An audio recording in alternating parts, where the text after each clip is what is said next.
Those mountains over there, those are tree stumps, a bunch of them. And they have giant ass machines that they use to cut them down.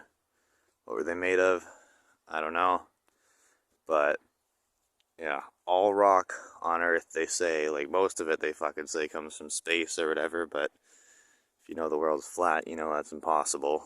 So obviously it came from the Earth. Where did it come from? Well, it came from all these trees that were cut down. And it's become what's called petrified wood, which is basically wood that has become rock because it's like, you know, fossilized or whatever. And then all that sand on those beaches, a lot of that's just grinded up petrified wood. They had to find something to do with all of it, right?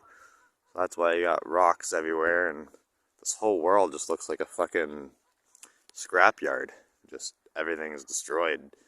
All these trees are just twigs and yeah.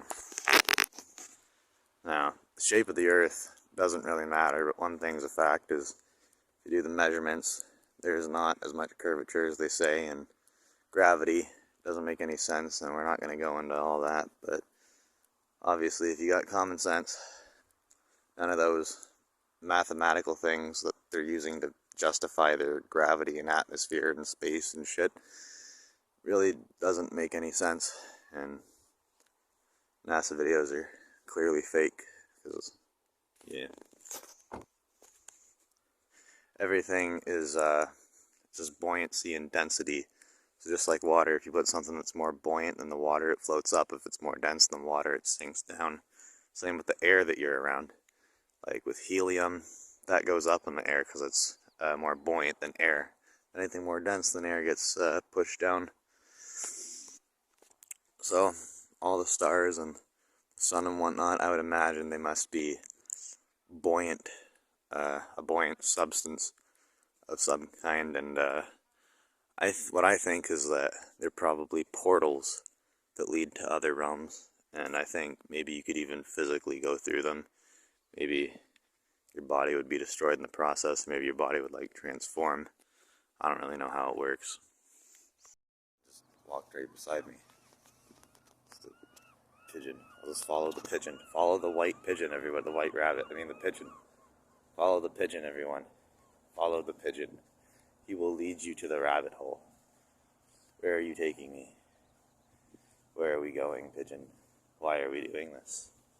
I don't understand why we're doing this. Teach me what you are trying to teach me. Where are we going? Pigeon. Ah! Yes, that means leave you alone.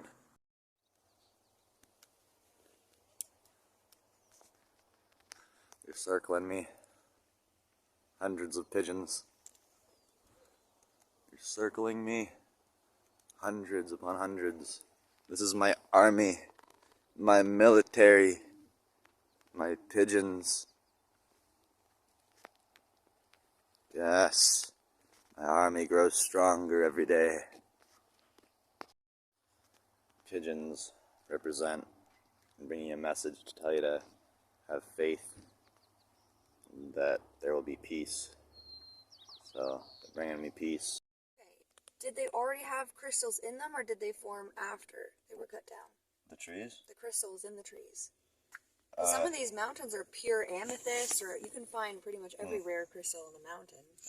Well, like the outside isn't all amethyst, though. I've never seen that. No, but the inside. How would you get mountains that are just crystal caves? Well, supposedly, if you look at flat Earth the way that I think of it, and obviously the world probably isn't perfectly flat, what it is the Aurora Borealis used to be an energy that would circulate through the Earth, and it would kind of like go through like the roots of all the trees. That's why if you go underground, you see like canals of like just crystals, because those are all the roots of the underground trees. Okay. So like the crystals, that's all just like Is it pure energy source? it's pure just crystallized Aurora Borealis, and that's why it's all different colors. That's why the Aurora Borealis can be all different colors. So the deeper that you go into the tree, the more substance of Aurora Borealis you'll find, and that's why there's more crystals inside of the tree and deeper into the roots that would connect throughout the earth. Do you remember the Transformers movie where they showed us the giant tree cutter machines? Yeah. Yeah, they literally showed us what they used to cut the trees down with. Mm-hmm. And if that's true, then they're still cutting stuff down with those machines. Yeah. How come no one's talking about that? I don't know. Slave race, because they needed gold. Mm-hmm. And they still need gold, apparently. Otherwise, why are we still a slave race? Or are they just doing it for fun now? I don't know, Sarah. I think we're still a slave race. Oh, they're mining us for silicon and lithium, too. Mm. We have one of the highest rates of silicon, probably. One of the planets with most silicon, natural gold, and lithium. Mm. Yeah. You know, lithium kills us, right? Does it? Not them. Oh, damn. And it's not for lithium-ion batteries, you know what I'm saying? It's not for an electric car, you know what I'm saying? So they cut everything down because they're just mining all the trees and everything? I guess so, right? Well, I don't know why they cut the trees down. I mean, probably because if we had our trees, we would have enough resource to live. Probably those trees were our homes, I would assume. If we weren't water aquatic life. Probably needed that tree as our house. We probably lived in the trees. Yeah. So obviously you have to cut down our houses, so then we have nowhere to live, and then we become slaves real easy. Yeah. Make us mine gold forever. Yeah, there was a dumber race of us before, and then they fought back, and I think they won, and then we're the hybridized version of that first dumb race that was enslaved here from another planet. I don't know about all that, but okay, maybe. That's my theory. I mean, it's not my theory. I'm just a messenger of other people's theories. I've cross-referenced Stories. enough. Like the Book of Enki and stuff. Stuff like that, yeah. Well, I mean, it literally says that in those books, but then you can go even deeper. Like, there's actual proof of it, so. They came to Earth to mine gold. Among other things. Yeah, in the book, they created, they came to Earth and created the human race to mine gold for them because they wanted gold. They came to Earth to mine it. Yeah, here we are today, just still slaving away. But that first race fought back and won, so, I mean, maybe it's time for another El Revolution, you know what I'm saying? Mm. I think there is a natural law that says that if everyone together claims that they are consciously aware enough to not be enslaved, that through universal natural law, they have to say, okay, we gotta go, because I think you can only enslave those that don't know that they're being enslaved.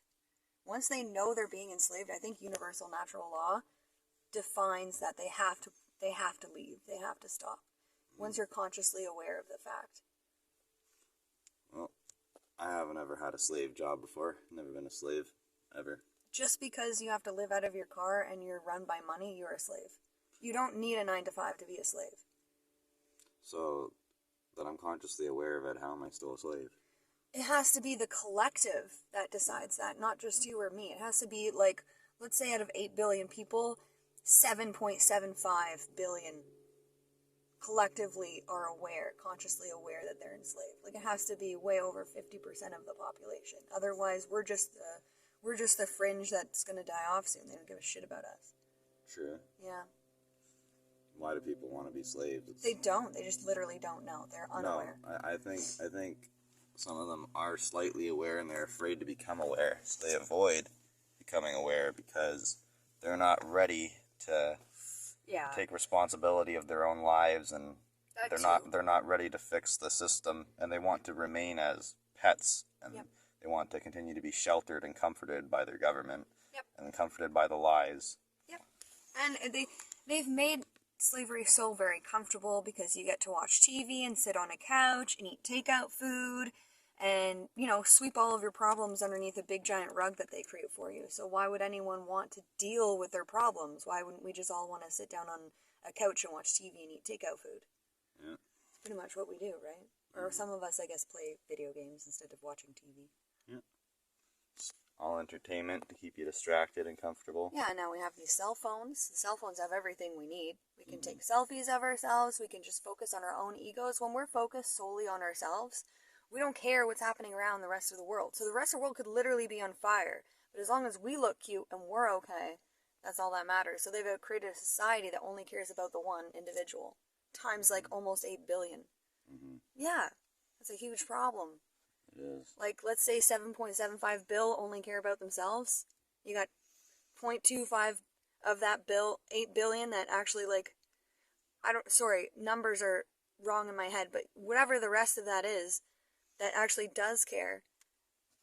It's not that much, by the way. It's way less than that. It's more like 144,000. Damn. Out of 8 billion. It's hard to change those people's perspectives unless we take away the internet. If you shut down the TV, take away the internet, and stop money, people will have no choice but to look around, look out their front doors. I think they'll create more reasons to avoid whatever they want to avoid. They're not going to be ready until they're ready. There's no forcing it. Well, I mean, they could be a zombie at that point too, right? Most people are unaware forever now. You can't force anyone to face any truth. Only they can. I mean, you can torture them and shit, but it's... Won't work. Won't work. No, they have to realize it for themselves is what I'm saying. I think they've already realized it. Yeah. They're just not ready to fully realize it, so they don't allow themselves. So they just want the human race to go extinct or be completely controlled forever, because that's where we're headed. Extinction and complete and utter control forever. Once you have a whole population under so much control that even birth after birth, the children are being so enslaved that they won't even be able to get out of it, like the VR headsets that never come off.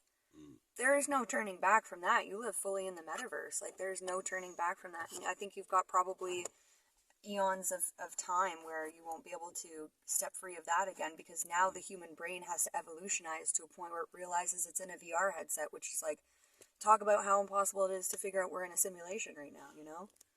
I think it's impossible to vampire or make somebody your slave forever. Eventually, they're gonna have to be able to come out of it. It's just like a sleep.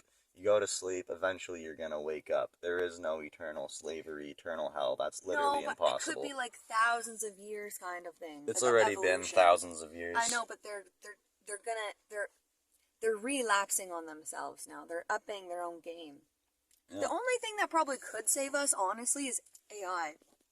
So yeah, we've already been trapped here for billions of years. A lot of us are gonna continue to be here for like 7 billion years. That's just this world. It's a prison. You come in, some people get trapped, most people just want to escape. A lot of people don't know how due to their karma, and they create responsibilities here, reasons that they need to come back and do this again. I think that the yugas are changing, right? We're going into a new cycle of yuga. It's the age of Aquarius, the golden age. That must mean something for slavery on this planet. I think it means salvation in some type of way. If people wake up and just stay awake, put down the fucking VR headset and the cell phone, that golden age might be like an actual liberation for human race. And in evolutionary speaking, we're already evolutionary speaking, getting out of the human species, we're going into the word mutants. If you look at places like Chile has like actual rights and charters for mutants now. Mutated humans. Yep. Same with cyborgs, right? You get to a certain point where you have so much tech in your body, you're no longer just a human species. You're a subcategory or a new subcategory. So it's really up to the humans that are left if they want to have a human race beyond the elites who call themselves humans but aren't. Well, I can't argue with that. Yeah. Moses went up and put 10 commandments up, and I guess enough listened to make a change. But now the Pope wants to make a new 10 commandments about fake climate change, reversing change, essentially. The Pope's doing 10 commandments? What? He's going to make a new 10 commandments. Oh. Yeah, about fake climate change. The biggest demonologist in the world? Yeah, he's going to re-demonize us. Oh. So it's really up to the humans. Like, if you can pinch yourself and you don't call yourself a cyborg or a mutant, then maybe you should really think about who's controlling you right now, because we're not in control of you. It's the Pope. It's mostly the Pope. It's mostly the Pope. Who else do we bow down to other than Fauci and Gates and who else do we bow down to? Santy Claus? Santy Claus. Santy Claus. Who's Santy Claus? Klaus Schwab. I don't know who that is. Klaus Schwab? No. Oh boy, look him up. He's got a lot about those 15-minute cities and you will own nothing and be happy, that guy. Oh. He's the 15-minute city guy. He's the whole reason why y'all have to do facial recognition when you're biking from town to town, right now, and I think the UK, they have 15-minute cities, right? So if you're on your bike and you want to bike from one town to another, they literally stop you, make you do a facial recognition, and then allow you into the next town. But if they don't like you, they'll just keep the gate closed, and you'll just have to ride your bike literally within a 15-minute radius of yourself until they decide otherwise. Klaus Schwab's. I call him Santy Klaus, because he's got a naughty and a nice list, and we're all on the naughty list, and he's on the nice list. I don't think we've said anything that YouTube could strike us for. You usually only strike us if we're talking about the jibbity jab Xbox 360 shit. We haven't mentioned any fat ouchies. No, we're just talking about people and trees. We're just talking about trees and spiritual stuff. So yeah, this is all just spiritual. It really is just spiritual. Yeah. It really